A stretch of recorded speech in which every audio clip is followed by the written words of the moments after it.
I used to work for a car parking company that looked after the car parks for the London Underground.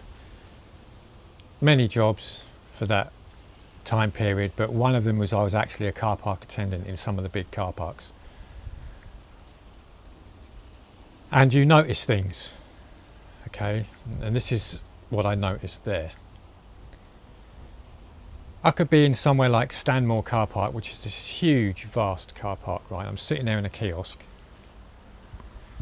and some guy drives in a huge BMW, brand new, gets out, parks it, gets out, and he's got some yellow, white or pink nice shirt on, and he opens the back door and takes out his suit, puts it on, locks the door and just walks off to the platform for the tube.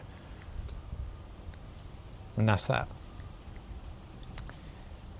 And it's a pay on exit car park, so you've got to make sure you have money or something like that.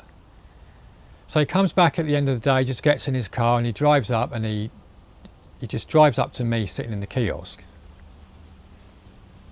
He doesn't bother looking at me, just winds his window down and like holds out a £5 note or a £10 note without looking.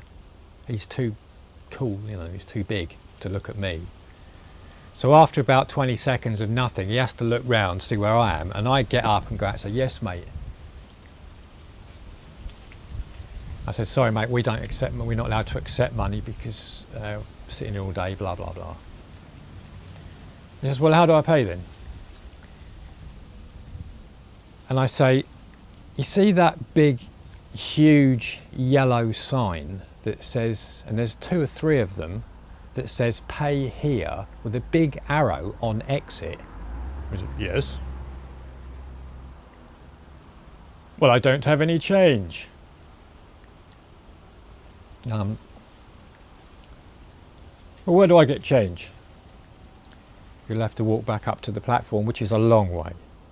And he's really, really pissed off with me, and he's like, "Well, what's your job here? What do you do?" And me, "No need to concern yourself with what I do, mate." And on some occasions when that's happening, it could be raining. And one time it was, and I'm standing there, and he doesn't mind with his window half open. He's sitting there, and I'm standing there in the rain. He doesn't mind me standing there. And he'll say, "Well, what if there's a fire? How do I get out?" And I say, "Well, I wouldn't worry about a fire in this weather, mate." They get really pissed off. My point is that they may have a good job and know lots of things, but they don't possess the intelligence in that particular situation to work out what needs to be done, what happens at this place. They just don't do anything. And I've witnessed that so many times.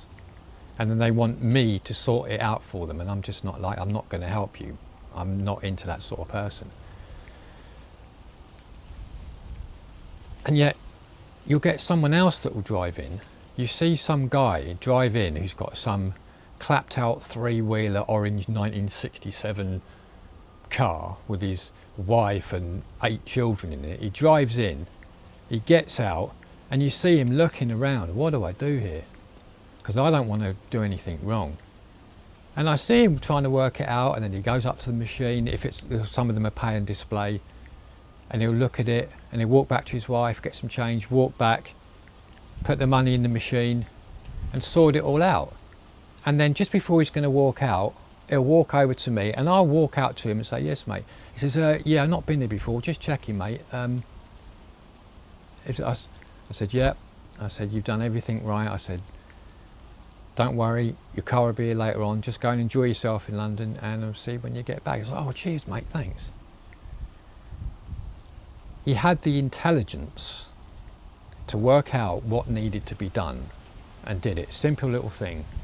So what I want to take from that, to make this video short, is that's how I define intelligence. Intelligence is not about how much you know or how important or your status in any one situation. Intelligence is about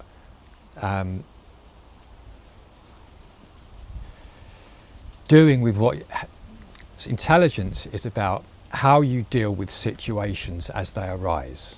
Another way of putting that is it's what you do with what you've got.